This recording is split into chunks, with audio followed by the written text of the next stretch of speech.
देखो मु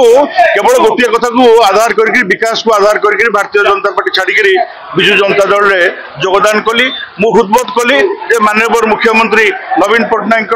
जो विकास धारा एवं 5T अध्यक्ष श्रीयुक्त VK पांड्यान महोदय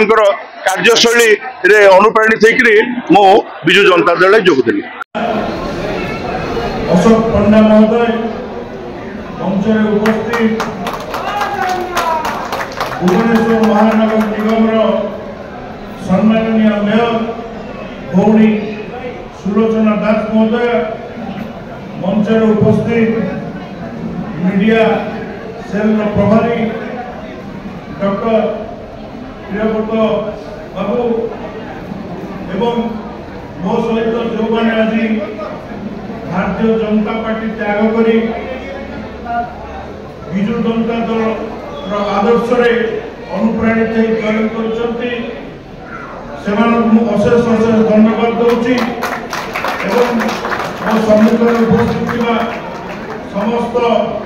कॉर्पोरेटर बृंद मातृशक्ति बंधुगण पिलाटी बड़ू राष्ट्रीय स्वयंसेवक संघर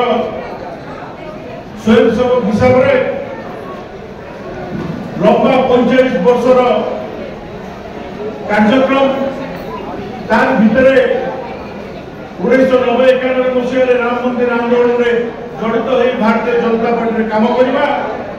एवं जो स्वप्न आम से देखी जे भारत वर्ष राम मंदिर बन 370 हटब एवं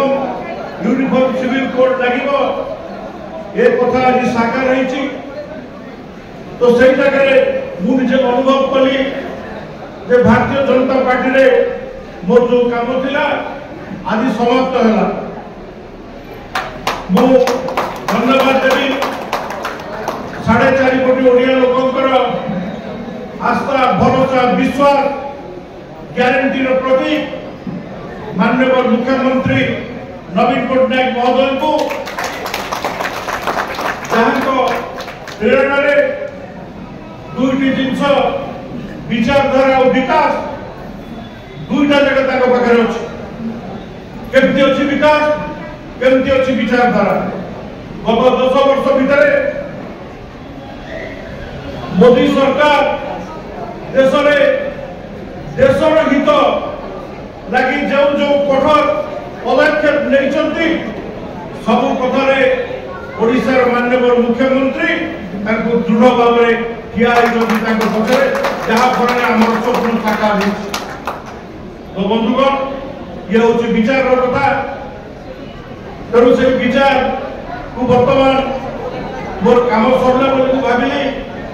द्वितीय कथा है विकास मो अंचल जो विकास प्रक्रिया आरंभ होती से विकास प्रक्रिया किभली भाव में समाप्त हो एकाम्र प्रोजेक्ट किभली भाव में सर कपिलनाथ मंदिर को रास्ता किभली भाव में हम लिंगराज मंदिर जटणी पर्यंत रास्ता प्रशस्तीकरण किभली भाव में हम दया वेस्ट केनाल पुनरुद्धार किभली भाव में ये जो समस्या अच्छी टिके टिके वर्षा हेले जलबंदी होची बहुत काम आगे आउ जो जो काम अच्छी से काम को तुरंत किभली सारिबा एवं से प्रक्रिया निजको सामिल करने मुझे विजु जनता दल में सामिल बंधुगण लिंगराज भाईना मन पकाउले लिंगराज आईन जो लिंगराज आईन को लेकिन मुझे कही जे मु पार्टी सांगे ना माटी सांगे अच्छी समस्त सेवायत बंधु मो घरे गोटे नारा देती ना जोटा हूँ ठीक हो नहीं मु माटी सांगे अच्छी पार्टी सांगे ना ये कथा संपूर्ण भाव में आप गणमाध्यम बाहर करा।